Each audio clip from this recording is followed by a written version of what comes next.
Hello, hi guys, welcome back to the Football Showdown channel. We are back with another video. Arsenal have dropped their new home kit. It looks scintillating, it looks fabulous. The minute details, that especially that Gothic A, fabulous. But all that doesn't really matter until a trophy is stuck with that jersey. That has been the case for so long. But I'm not going to talk about that today. We have a lot more time for that. Definitely we'll be discussing on live streams. So do check that out. But before we get into the video that I want to discuss with you guys out there, I need a little bit help. Close to 65 people or 65% of the people who are watching our videos are not subscribing. So keep subscribing, keep liking the videos, and keep sharing these videos with your friends, families, and well-wishers out in the world. We're trying to build a community. A small surprise, when we hit 1,000 subscribers, I will do a jersey giveaway, two jersey giveaways. So keep subscribing, and those jerseys are not just Arsenal, it will be for any club that you're supporting.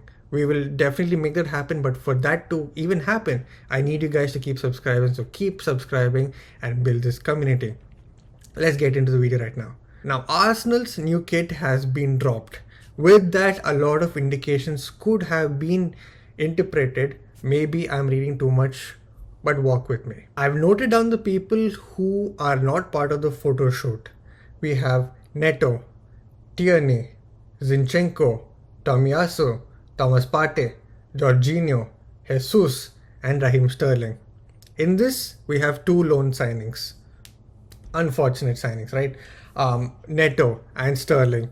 Why Neto was brought in, nobody has any idea. We had personal terms agreed with Garcia, but what happened? Nobody has an idea about it. Edu flopped.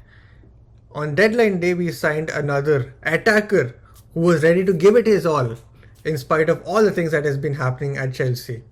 Raheem Sterling at the Arsenal. That hype video was incredible. It kind of felt good, but that was it. He was not crucial in any of our games. Probably, let's just talk about the business side of this season, right? When Arsenal played Madrid, yeah, he was suspended for the first leg, but second leg we didn't bring him on. When we played against PSG, we needed somebody off the bench. Where was Raheem Sterling? Nobody knows. We brought in Calafiori, we brought in Ben White, we brought in Ethan Vaneri, but not Raheem Sterling. Why was this deal even made in the first place? Edu has so many questions to answer, but I'm sure he's in NDA right now where he can't talk about it, so we'll only get to know as time progresses. So that's about the loan deals. The players who have been injured for long term, Jesus and Tomiyasu. And these two players have done so much for the club, but only in bit sizes, right? When Jesus didn't have his ACL injury back in 22. He was instrumental in the way Arsenal played their football, that liquid football, the fluid football. The 22-23 Arsenal fans that really rave about the fluidity in that attack. He was one of the main players in that system. Another person part of that was Tomiyasu. Now, these two players are really, really good on their day. Jesus, for a fact, was popping off. I think he scored 2 hat-tricks. 2? Or just scored 5 goals. A hat-trick and 2 goals. Or a hat-trick or 2 hat-tricks. Whatever the point. We saw Arsenal's best fluid football with Jesus and Kai Havertz. A vision that not me, who saw that during the preseason against Liverpool, where we lost, I think, but also a lot of fans as the time when people said, I mean, they were fans, like known people on Twitter as well, saying that with Jesus and Kai Havertz, the vision can be seen, the fluid football, the reason why Kai Havertz was brought to the Arsenal could be seen. Mind you, Kai Havertz was not brought as a striker. He was not there to fight with Jesus for that position. He was brought in to play that second striker or that LCM position or whatever people wants to call it, right? That didn't happen. Jesus' long-term injuries brought Kai Havertz into that false end position, and he's been doing really well. Or let's just say, at least till his injury, he's been very, very good in the way we play.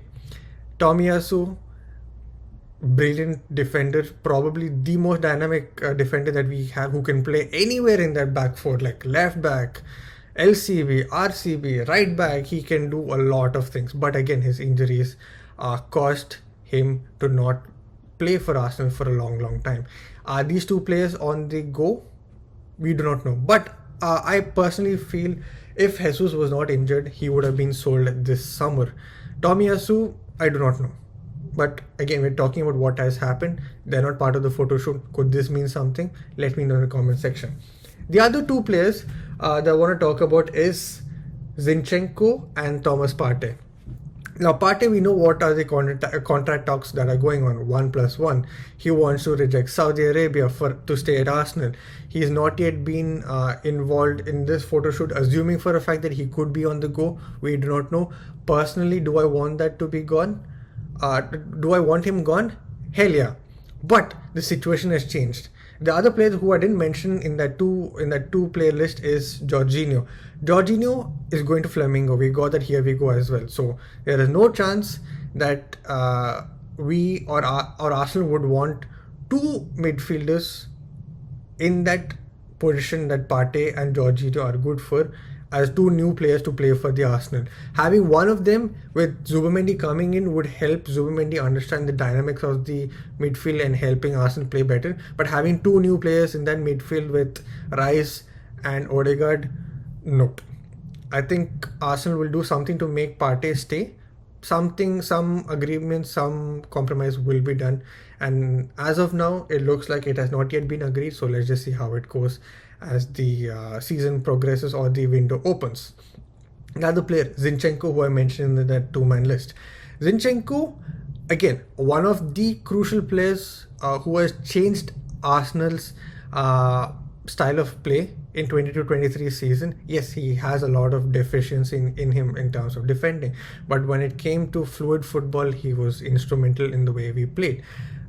A player who's been sidelined for a long time. I think he has about like 4 to 5 starts only this season, and he looks to be on the go. In the winter window, we had him linked to Dortmund. What happened there, we'll never know. It could have been paper talk, agent talk, we do not know. He looks to be on the go. I won't be surprised. I mean, I will be surprised if he stays beyond this window, right? Another player who I want to talk about is Tierney.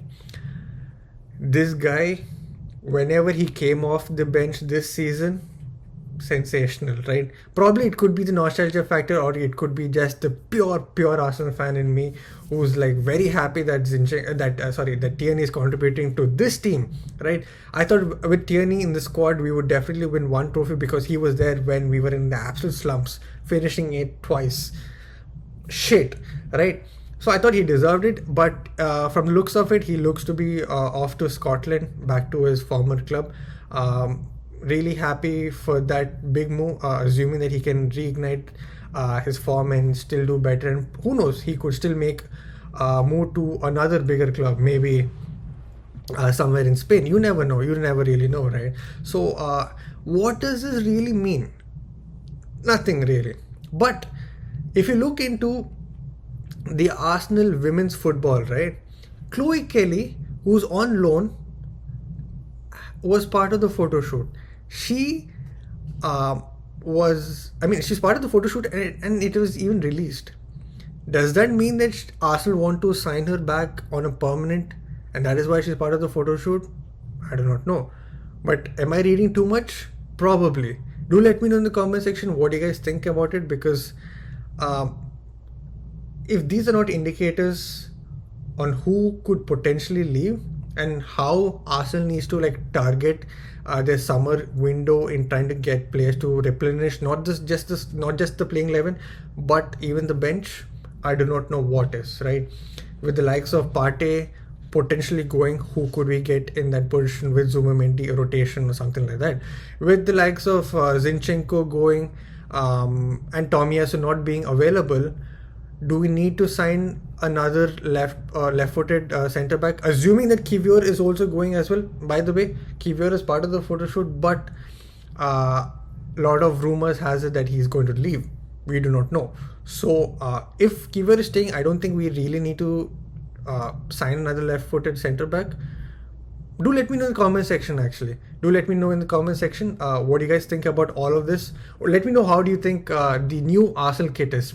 I'm excited about the away kit. It brings in a lot of classy look to it, but I'm sure with that kit being released, a lot more indicators will come in. So do let me know what you guys think about it. But yeah, subscribe to the channel, please. I beg you, please.